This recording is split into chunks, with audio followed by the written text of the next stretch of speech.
Okay. Ngayon, engineer, ang video na to, mag-upload naman tayo ng data. Papunta dun sa ating controller para hindi na tayo mag-manual input ng mga coordinates ng control at ng mga layout points natin.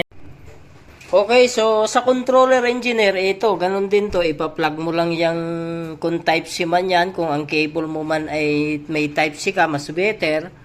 O kaya kung USB lang ang cable, ang computer mo, laptop mo, so ilalagay mo yan.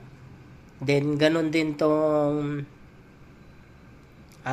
cable papunta doon sa controller. Then ngayon, sa controller natin, kapag ganito yan, no? So, ipa-plug natin.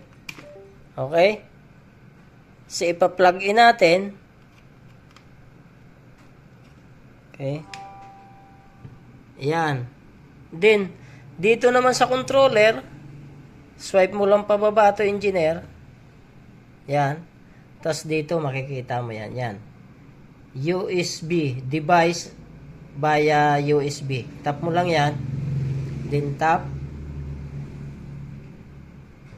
Then, kailangan mong itap yung file transfer. Okay? So, after nyan,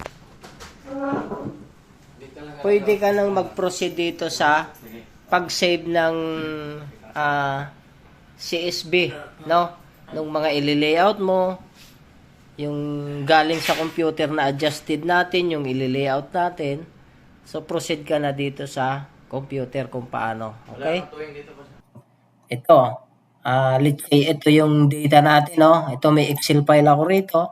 Ito. Yan. So, itong Excel file ko na to, kakapihin ko lang to, engineer. Ganito lang.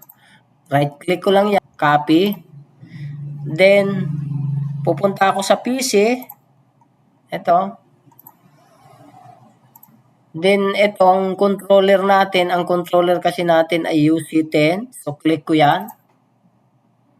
Then, dito sa internal storage niya, click ko.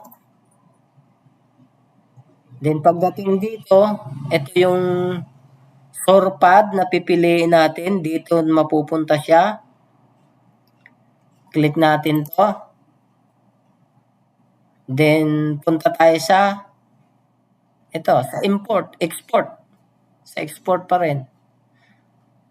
Nasa export folder pa rin natin siya ilalagay yung mga data natin. Okay? So, ngayon, click ko lang. Then, eto na yung mga data natin, no? Halo-halo na to. Meron tong DXF, AutoCAD. Mayroon din itong KML.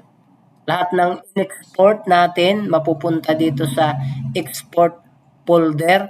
Ngayon, yung kinopya nating Excel file, dito natin ipipaste sa export folder na ito ng ating controller. So, yan. Pagdating dyan, i-open ko yan. Then, ito yung paste icon. Click ko lang.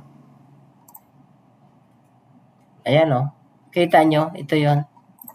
So, ito na yung engineer na punta na ito roon. Ganun lang. So, ganun lang kadali. Hanggang dyan na lang ang video natin, engineer.